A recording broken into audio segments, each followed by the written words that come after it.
Baylor is keeping Dave Aranda as their head coach. In other news, they don't care about winning football games.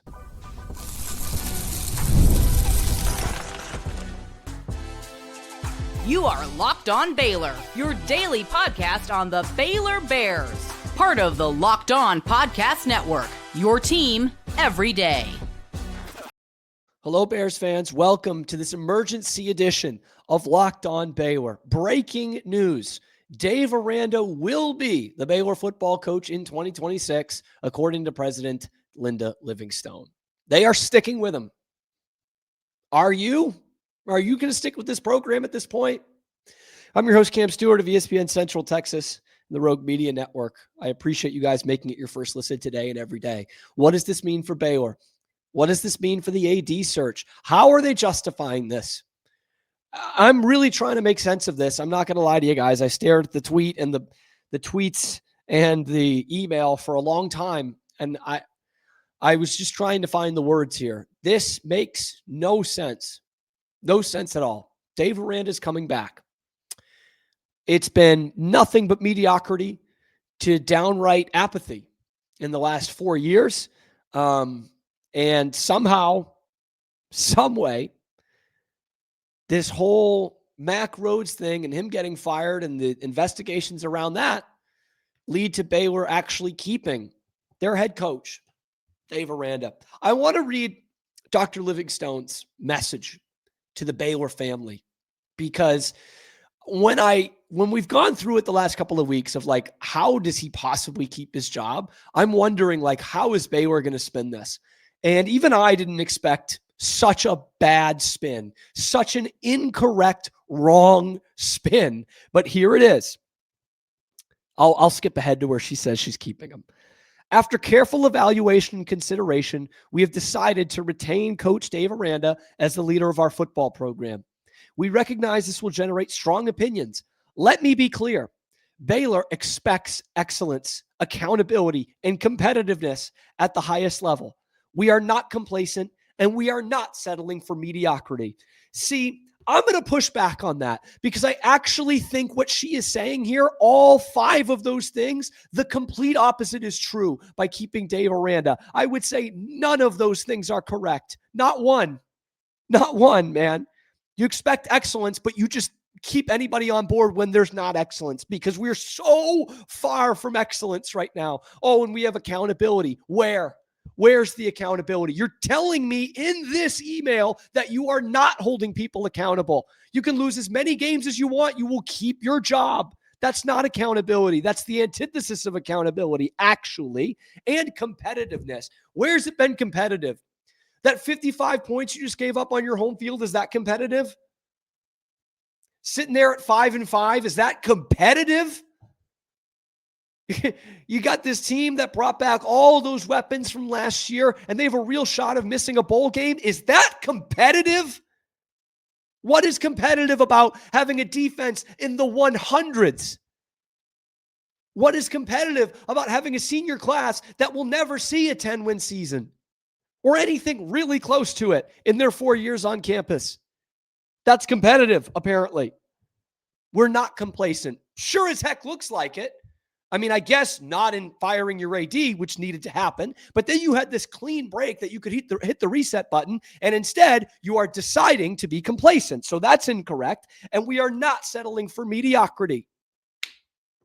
I'm going to go ahead and push back on that.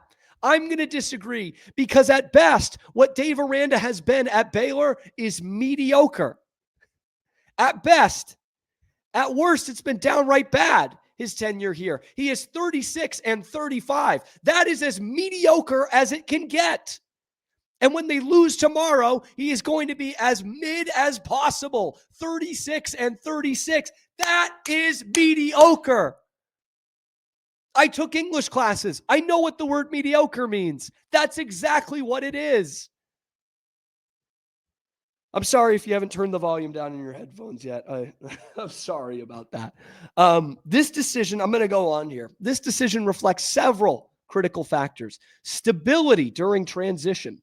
Our next vice president, director of athletics, must have the opportunity to assess the football program and chart its long-term direction. This is a very interesting part of this, because who in the hell are you going to hire to come here when you have already said we are keeping our mediocre head coach? Who is going to want that? Who is going to sit there and say that? Like, let's break this down into layman's terms. Okay?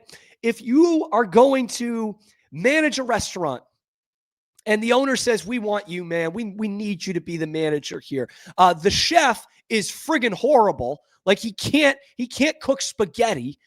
He's just downright terrible. And everybody knows that. And that's why nobody comes to our restaurant, but you've got to keep him.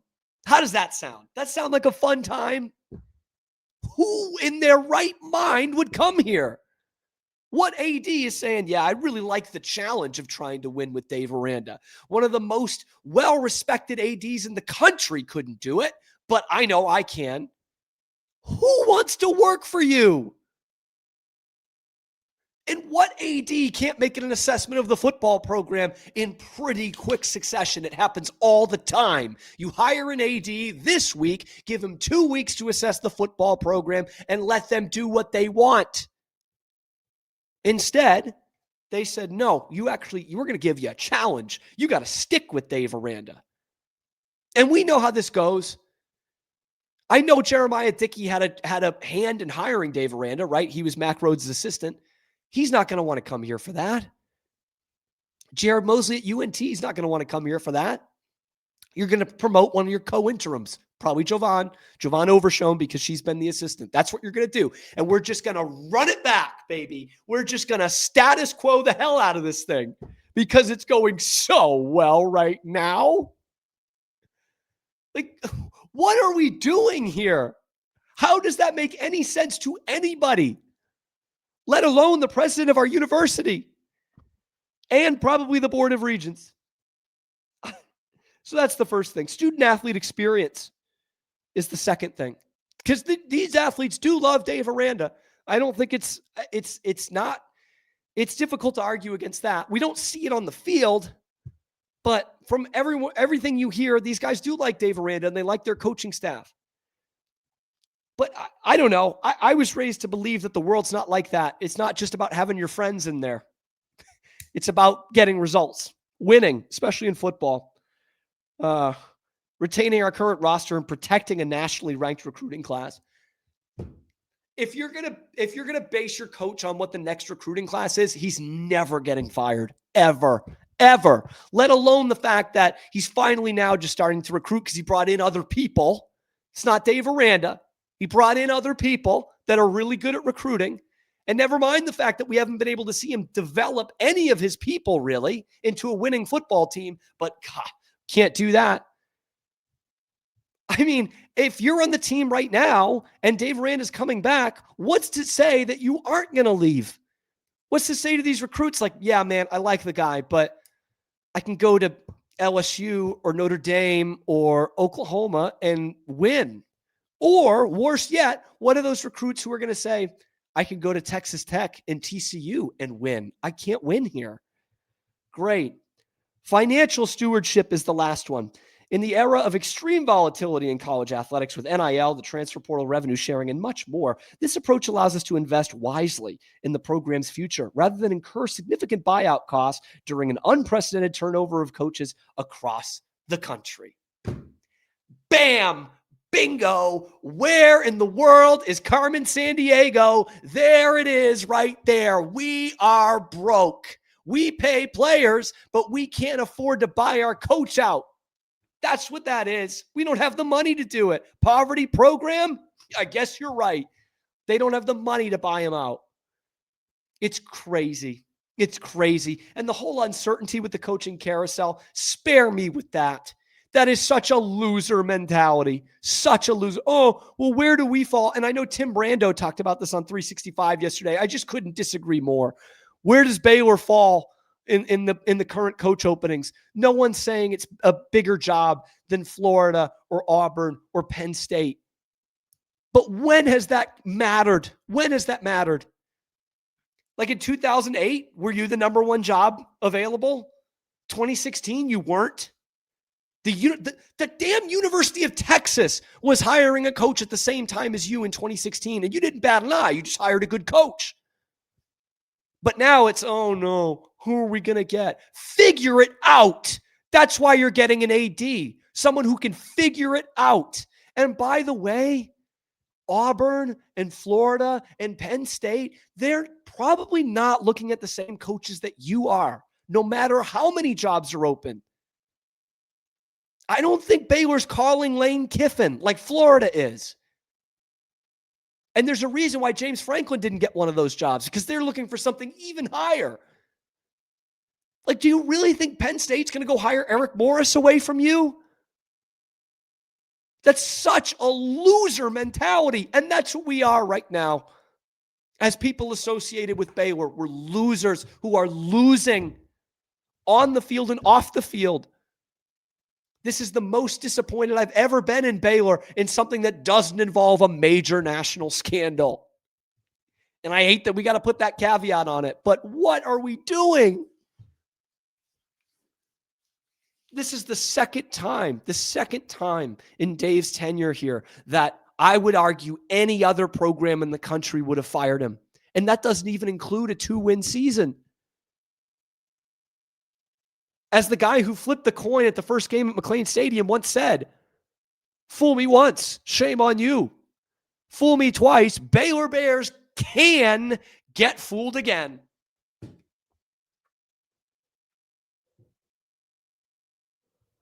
I'm not going anywhere. We got more reaction, but I got to run a commercial. It's coming up next on Locked On Baylor. Today's episode is brought to you by Game Time. It isn't that kind of ironic with what we're talking about here. College football, it's here. It's not going away. Just because the coach is staying doesn't mean it's going away. Getting tickets can feel like more of a battle than the game itself. The endless queues, the hidden fees, the prices jumping at checkout. That's why I use Game Time. It's the app that gives the advantage back to the fans.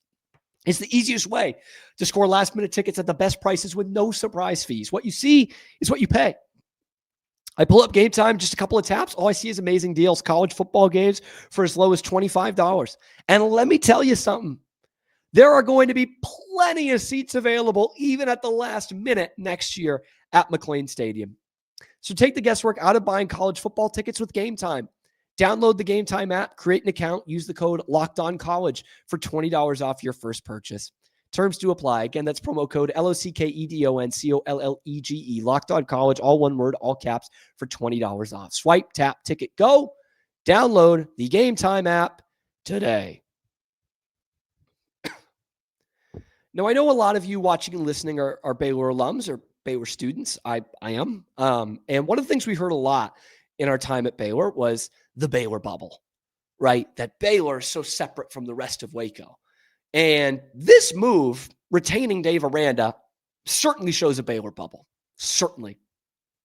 Because there's just nothing this season that would point to Dr. Linda Livingstone and say, we should keep this guy. We should keep this guy. Things on the field are going well. The atmosphere's great. The stadium's packed. Nobody wants to move on from this guy. That's a Baylor bubble if ever I've seen one.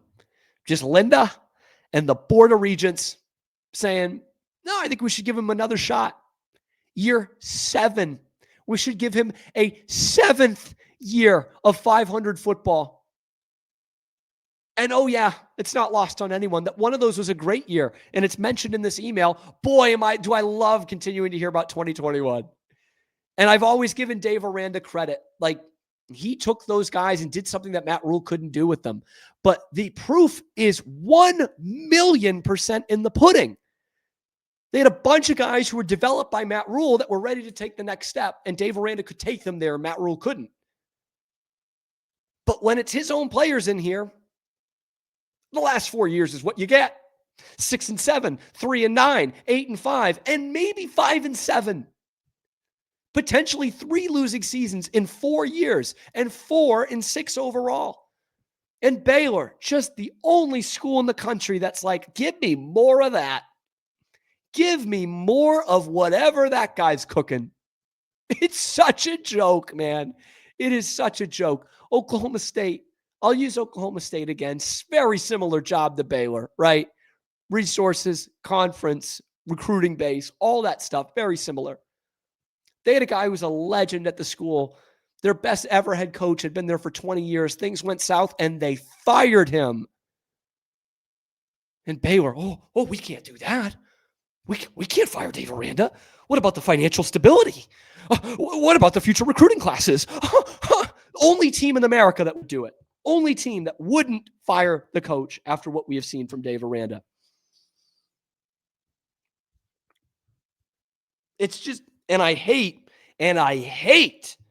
once again, them coming in here and talking about, champions for life and how, great these kids are. I know these are great kids. We all know these football players are great kids.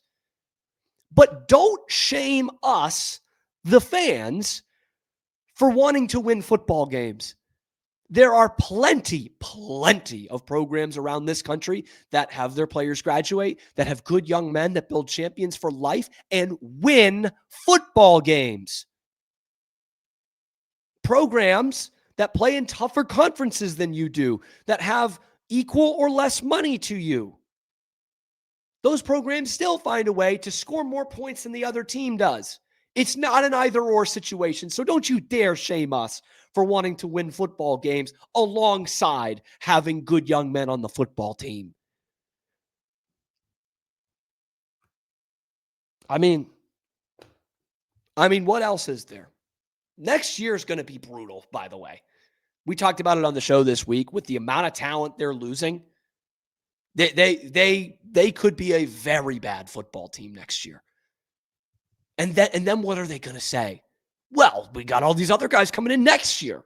I'm telling you, it's an endless cycle. Endless. He's a cockroach, man. He just continues to live.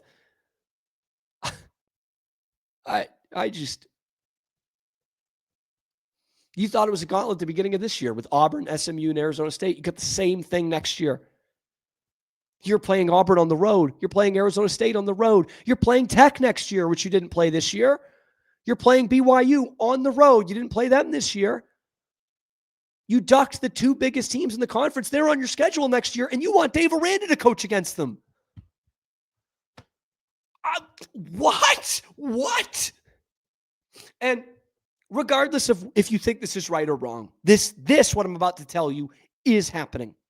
In the 2 hours since this has been handed down, I have had a handful of people reach out to me, including one who was the biggest Baylor fan I know.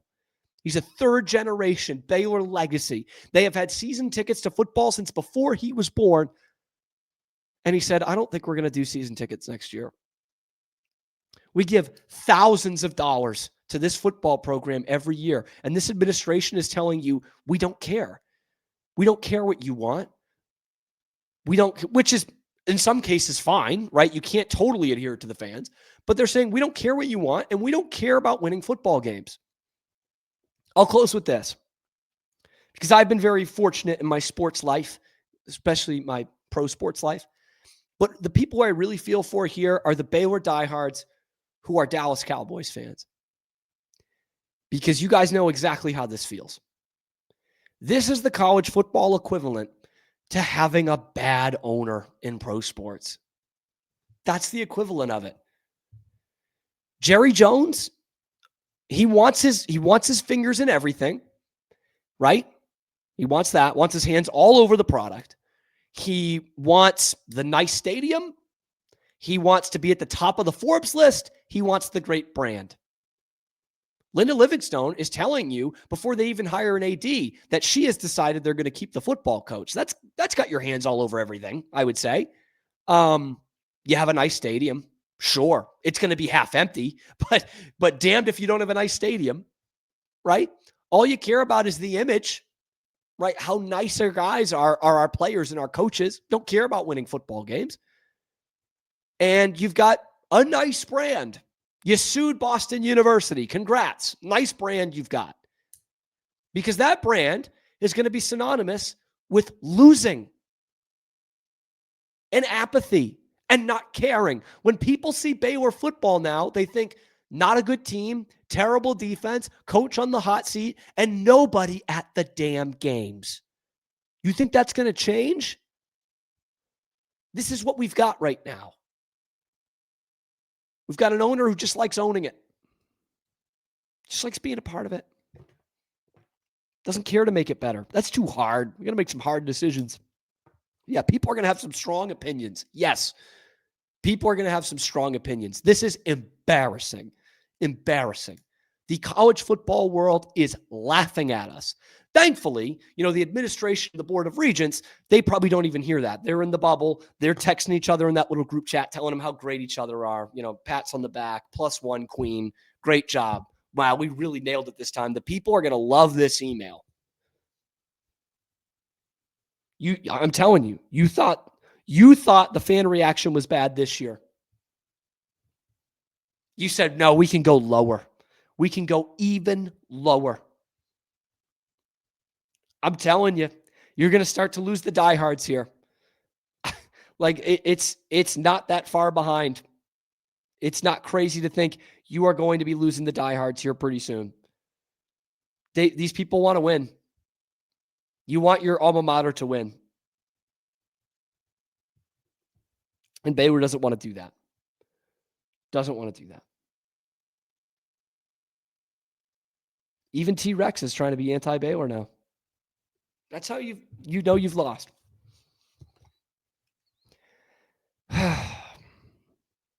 Anyway, if I keep going, I'm going to start to cry. It's crazy that I haven't gotten emotional yet. This sucks. This sucks for my university and this football program that I and you so deeply care about. And they're just like, screw. We're keeping our guy. He's nice. He's nice.